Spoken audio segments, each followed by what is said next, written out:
my Cisco flip cam in the middle of the Atlantic Ocean, and this is what we're finding. Particulate pieces of plastic, man-made plastic, out here over 1,500 miles from land.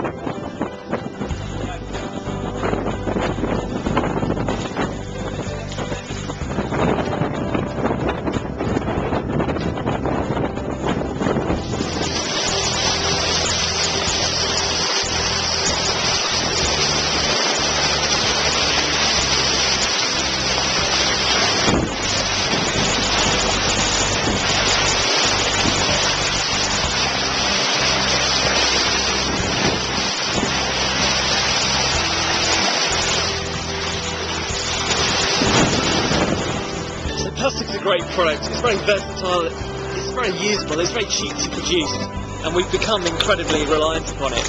But what we need to be aware of is that one of its strengths is longevity. It's actually one of its negative impacts. We find ourselves in the middle of the Atlantic Ocean here, and what do we find? Our good old friend, the plastic bottle. This one's probably come from South America from the label on it.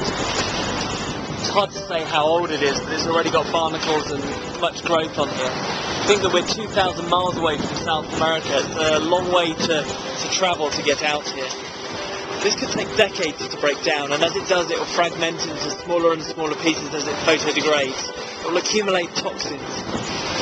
And that's where the danger lies, because fish don't know the difference between that and the plankton that they ordinarily would consume. And so this plastic, when it becomes toxic, or even beforehand, is potentially getting into our food chain, polluting our food chain out here in the ocean wilderness.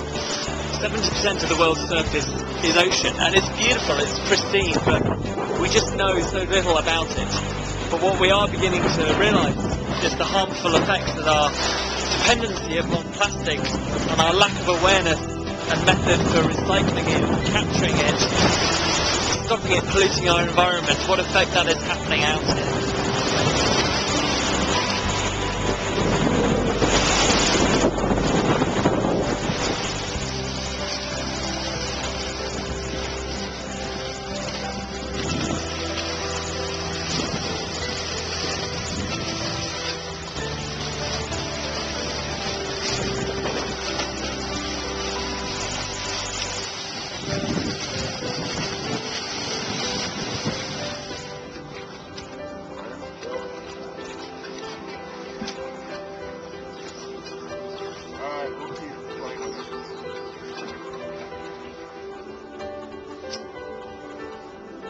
See pieces of wire, plastic wire, a couple of man o' war, a little crab, baby fish there, lots of pieces of plastic, like confetti of plastic, blue bits, white bits, green bits, pink bits, nurdles. This is a nurdle here.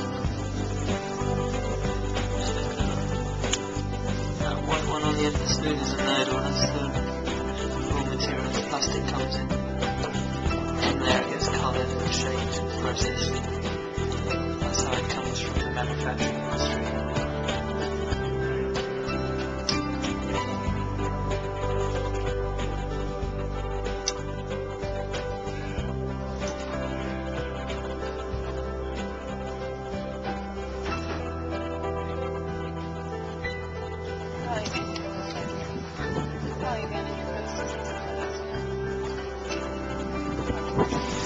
As well as trawling behind for plastic particles, we're also looking out in front, from the front of the boat, for plastic trash that we might find.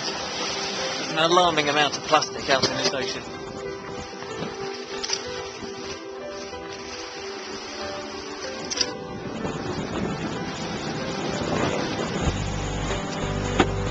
Construction hat, a laundry basket, a plastic lid, plastic box, some kind of insulation sponge, plastic sheeting, more plastic packaging, plastic rope, more plastic sheeting, more packaging, and bottles. This is a plastic water bottle. It's from South America, from the writing on board. The type of thing that's produced and sold in the millions daily around the world. And yet it's finding its way out here into the middle of the South Atlantic Ocean.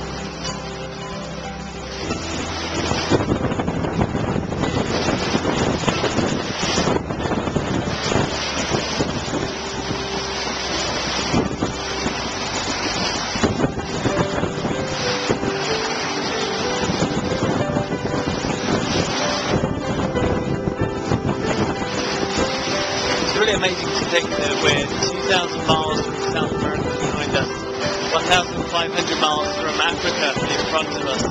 We're in the middle of the South Atlantic, and on a daily basis we're finding plastic in the ocean. It's a man-made product that's fantastic, it's cheap, it's versatile, it has many uses, many advantages. We've got to the stage where we could not survive without plastic. One of its advantages, one of its characteristics, longevity is life. It doesn't biodegrade like other products, like wood, like metal, like glass, like paper, cars. It lasts, in effect, forever. We don't quite know how long, but probably beyond our lifetime. And anything that ends up in the environment invariably goes downhill, downstream, into the ocean. 70% of the world's surface is like this. It's ocean, it's water. We know so little about it, but what we're beginning to realise is there's a huge amount of plastic out here. It's time to do something about that. We've got to stop it. The implications are great. It's polluting the environment, absorbing toxins, nasty toxins, DDT, POX, and other chemicals that are banned in the world that we know that are dangerous for us. Plastic absorbs these. Marine mammals, fish that we might eat, are absorbing, are ingesting these plastics and polluting our food chain. It's time to stop ocean plastic.